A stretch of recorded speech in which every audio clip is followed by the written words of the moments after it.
Matud pa sa atong unang pagbasa, ang mutuo og mosangpit sa ngalan ni Hesus maura gayoy maluwas. Mutuo mo ana pagkahinay. Giklaro ni San Pablo lagi ang mutuo og mosangpit sa ngalan ni Hesus maura gyud kunoy maluwas. Mutuo mo dili? Lingay mong tupad, ina luwas na ka? Ina ba, luwas na ka? Mao man dyan na gisulti sa Biblia, mao sa na gisangyaw nato, o gani usahay kitang mga Katoliko nga magsimba din simbahan, na apagitay mga ribulto, na apagitay mga rosaryo, muingon dayon ang uban, ang pagtuo raman gyud ni Kristo maora gyud makaluwas, dili man ang inyong pagsimba diha, kulikta pa gyud, siging nobina, siging rosaryo, dili na mo'y makaluwas. Ang pagtuo ngadto ni Kristo ang makaluwas, ug tinuod gyud na siya. Muna mangundang na ta aning atong siging rosaryo. Mangundang na ta aning pagsigig simba, siging gamit anang mga sacramentals, mangundang na ta kay pagtuo raman. Muna nga gisumpayan ni San Pablo, wa siya diha mohonong, ningon siya, unsaon man pagtuo kun wa sila makadungog sa mensahe, og unsaon nila pagkadungog sa mensahe ug wa say nagwali, nga unsaon man pagwali ug wa say gipadala. Ana pasabot di ay kining tanan natong gibuhat, sama anang pagrosaryo, sama aning pagsimba, paggamit aning mga balaan nga mga imahen o mga butang, kinahanglan ato ning ibutang sa konteksto nga pamaagi ni sa pagsangyaw sa mensahe sa kaluwasan.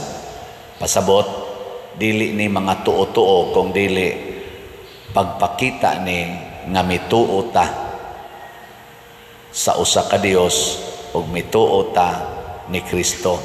Kay dili man sad pwede natong i-separate ang atong pagrosaryo, ang atong pagsimba, ug ang atong paggamit ani mga sacramentals, di man nato i-separate ni Kristo. So pasabot, mo reinforce na sa pagsangyaw.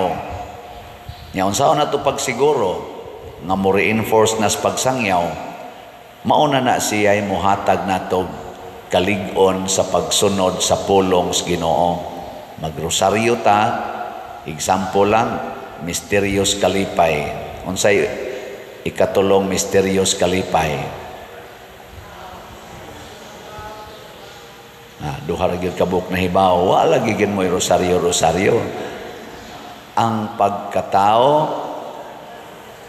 sa anak sa Dios. Mutuo ba ka nga nahimong tao si Hesus?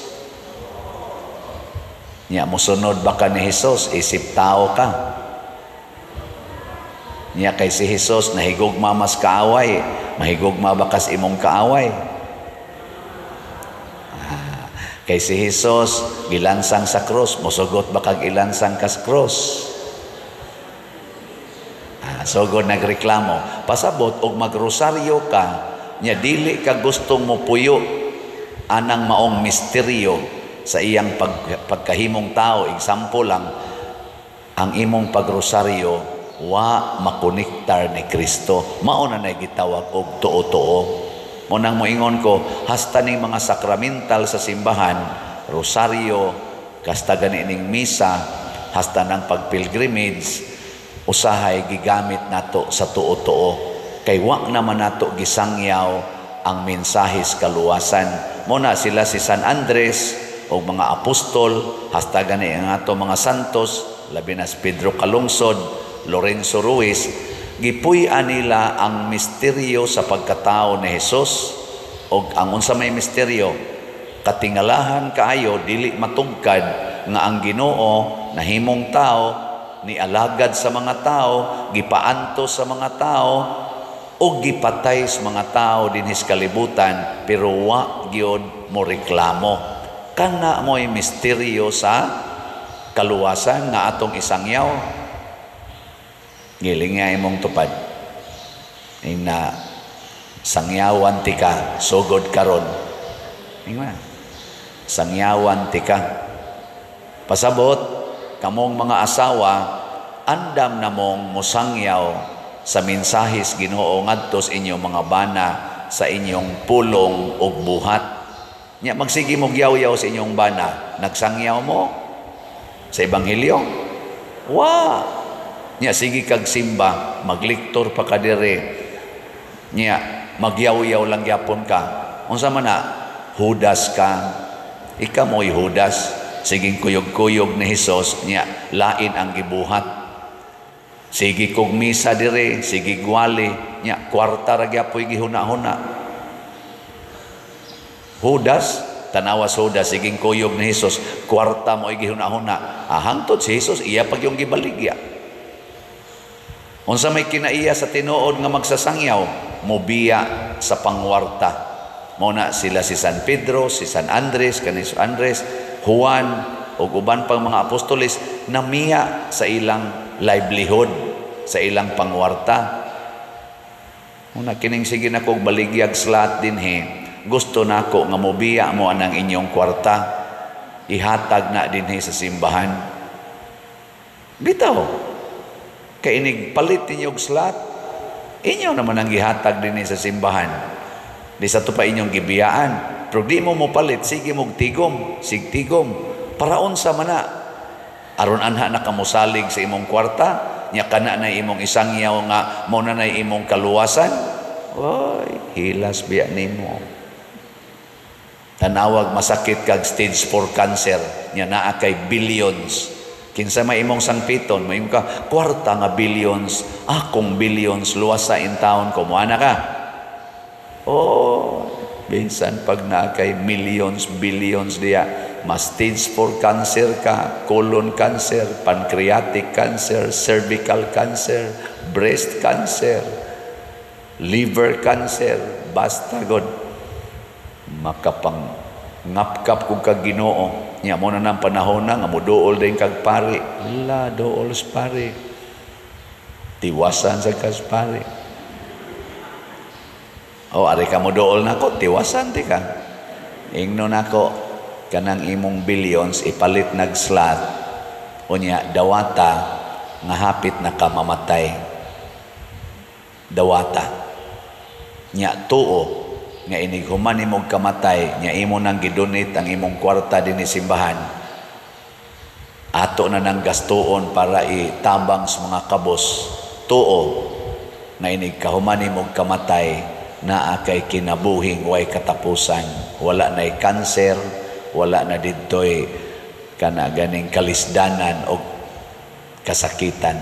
Pasabot, gamita ang imong kwarta karon aron ka makasud sa kaluwasan. Di ba? Ana. Pila na'y hapit maluwas. Kaning namalit, hapit na ni sila maluwas. Ang kuwang na lang nila nga mamatay sila. Okay. Ini kamatay, sige kag palit og slat, yan namatay ka di. Luwas. Pero sige kag tigog kwarta, patay raman gyapon ka. Impas. Impas gyud. Mo na ha. Ang atong SBF dag, hinay-hinay gyud atong halin, pero sige lang gyud ta. Nanatay 44,834 slots. Ka-slots nga nahalin, niya 15,166 slots pa ang wapamahalin, available. Tag 500 pesos per slot. Gusto mo maluwas, gisangyawan na tamo. Usa sa ebanghelyo nag-ingon, ang matinabangon, bulahan, kay kamo usab tabangan sa Dios. Bulahan ang manggihatagon, kay kamo usab hatagan sa Dios. Oh, kanindot ana. So napay 15,166, 500 pesos ra ni. O gusto mong challenge kay ubay-ubay mong kwarta na ay 16 slot challenge, tag 8,000 per challenge. Nakadawat na sa tag 331 ka 16 slot challenge. Unya ang ato sang CTUMM katong para itukod og mga balay, nakahuman na tag 3 ka balay last week. Ambot ka karong simanahan na baka tayo nahuman. Nakadawat na ta og 58,648 ka slots, na apay 11,352 ka slots nga available, tag 100 pesos ra gid ni. Sunan ka sa imong 100 pesos nga ipalit, insured na kas kaluwasan. Kaya nga naman, ningon si Kristo, wa ko'y balay og imo kong gipasulod sa imong balay. Kining atong tukoron nga mga balay, bisa ginagmay ra na, nakapagsulod ta sa atong mga igsuon nga way balay, nakapasulod ta nila og balay. Nya dili na kalimtan sa Ginoo. So congratulations sa namalit. Nya naapay 11,352 ka slots nga available, tag 6 at tag 100 pesos. Nya gusto san mong challenge ani, natay 61 slot challenge, 6,100 per challenge. Nakadawat na sa tag 291 ka 16 slot challenge. Nya nakauyon mo ani wa atong pakpakan ang namalit na tog slot. Salamat kayo.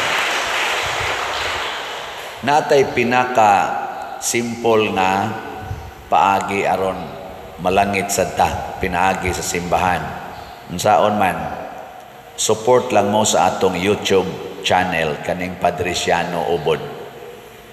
Unsaon man, kada adlaw magsige ra gyud mo view, like, share aning atong mga homily dinhi.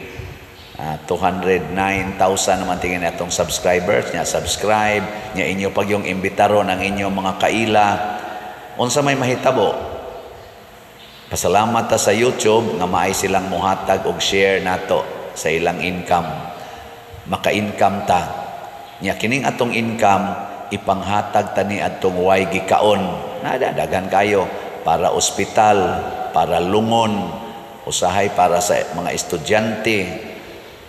Unsa may impact ana, makahatag sad mo og pagkaon sa gigutom, makainom ang giuhaw, makapalit og tambal ang way ikapalit og tambal. Unsa man ni siya, matud pa ni Kristo, I was hungry, you feed me. I was thirsty, you give me drink.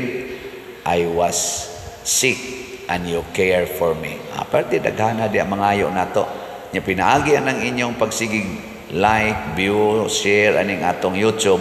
Wa ra gid na kay naamoy unlimited diha nga wifi. Sige ra mo tan-aw. Nya makashare na nato inadlaw-adlaw. Nya matigom mudako-dako. Adtong month of September nadawat nato 193,000 kapin. Nya karong October nakadawat sa tag 190,000 kapin. Sa atong pakpakan. Salamat kayo. Kwarta ang atong gihisgutan dinhi, pero mao na ni ang kaluwasan. Kanabang kamautang mo gamit og kwarta nga makaluwas. Dili nang mo gamit tag kwarta aron mag-away sama aning gibuhat karon sa pipila nato ka mga leaders sa kalibutan, labi na gid dinhi sa Pilipinas, atong mga politicians nga naadik sa kwarta, gahom og dungog na nag-away sila karon. Kanang mga nakahatag og kagubot sa atong nasod karon, political chaos sa atong nasod, tungod lang sa ilang kahakog sa kwarta o kanang dungog og posisyon, padong na nas imperno. Lagi. Ilingay mong tupad. Inamubutar pa ka na nila. Mubutar pa ka. Kaklaro ana. Mga palaaway, mga tikasan, mga kusog kaayong mo, kurakot. Kita naman na, lantaran naman na karon. Mura naman kunog naghemorrhage ang atong panudlanan gani. Sana alang na sa atong masubay-subay sa social media. Ako kung ikwinta-kwinta ka ng ilang mga accusations nga wa para bagin na nila tagaig tukmang pagtagad. Sa karon lang ng panahon na ba, wa na lang to'y labot ni atong niagi pang mga katuigan nga gasugamak na taanang maapil kita sa top 10 sa mga kurakot nga nasod sa tibuok kalibutan. Mag-average og at least 1 billion kada adlaw ang mga kwarta nga gi-accuse nga nawa sa atong panudlanan nga way gasubay anak karon. Sa ako lang ubos na panguan ba, mag-average og at least 1 billion kada adlaw. Adi mo motoo, paminawan na di naam na tanan sa social media. Di ta maingon tinuod niya, pero mura sad tinuod oy kay perti namang lisuras katong kahimtang. Murag tinuod ba? Hinaot unta subayo ni siya. Ug mao ni ang buhat sa mga taong na adik sa kwarta, dili makaluwas. Ngano man, wa sila motuo ni Kristo. Wa sila motuo sa ebanghelyo nga nag-ingon, bulahan kamong mga kabos. Sige gitag padato pamalit ana mga sakyanan, mga buta nga porting mga mahala, tigom anang kwarta kay bulahan gyud ang dato. Ang ebanghelyo nga gisangyaw o gipakamatyan sa mga martyrs o sa mga apostoles sama ni San Andres nag-ingon, bulahan kamong mga kabos. Nay nangutanan ako, Pader, pila na lagi nadawat nimong kwarta sa imong pagkapari? Nako, og akong i-rough lang estimate kay nagsige naman kog kwinta-kwinta sa dana, masubay raman sa na dinis atong parokya, naaman ang record tanan. Nako, mag-average na gyud tingalig mga 400 million pesos sa akong 20 years. Mga 400 million pesos ang akong nadawat. Isa sus Pader, og nikuha lang ka nag 5%. Pilay 5% sa 1 million sa 400 million. 5% ba sa 400 million? Wa mo kay ba? Kwentahala niya na ninyo. Sus Pader, milyonaryo gid unta ka karon. Ana, asa man imong balay Pader? Wa, sakyanan. Anay sakyanan sa parokya. Imong bulsa, di ay pang-alawan sa madre. O sa uban nga moduol, ana, na ginagmay. Unya, og mamatay ka. Kinsa may mulubong nimo? Nako, akan ang gasigig simba. Kamoy lubong nako. Unyag masakit ka. Kinahanglan na kag maintenance. Asa man kag igasto. Akan ang gasigig simba nako. Ikaw unyag di na mo tabang. Patay. Nya inig kamatay. Masag mabaho ta dias kwarto. Siya aron sa makadungog mo nga si Padre Siano namatay, di gid mo mutabang aron malubong dias bahap. Bahala adto nako sa ika 8 story na may 7 story diha, butang ko sa 8 story. Okay ra gid na. Or inyo lang kung ikaw diha maghimo naman tag kolumbaryum diha. Himo lang kong groundbreaking, no? Adto sa sentro ba. Ana diha kay project man gyud sa wa man gid taon kasugod ning parian namatay naman eh. Lungagi lang na diha dako-dako, isug ko dito postalag banig. Aron anha diha tukuron ang kolumbari puhon. Oh, di ba? Nice kayo. No. Ya, butangi lang kog image dito sa babaw. Mura kog si San Vicente mag-atbang me, no? On this side ang namaligyag slat namatay. Oh, di ba? Nindot ana. Way bali para nako kanang kwarta dinhi ihatag gid na sa atong panginahanglan. Mao na nakita ninyo nga makapalambo gid ining mahigugma tas kakabos. Basta ang atong paghigugmas kakabos nahasubay sa ebanghelyo. Isangyaw ni nako ninyo aron ta magmalinaon. Kay ang mga taong nahigugmas kadato mo'y hinungdan nga naggubot ta karon, mo'y hinungdan nga nahlugmok ning atong nasod, mo'y hinungdan nganong ang atong mga calamities grabe kayo og epekto, negative effects nato. Kay ang mga dato nga mga hangul og kwarta nga wa mo tuo sa ebanghelyo maoy naghatag og kadautan dili kaluwasan. Last na lang kining lingi sa imong tupad. Ingna sugod karon, ikaw sunod nako, di ka mo sunod adto ka sa impierno na sugod karon. Di nagyug ko magdato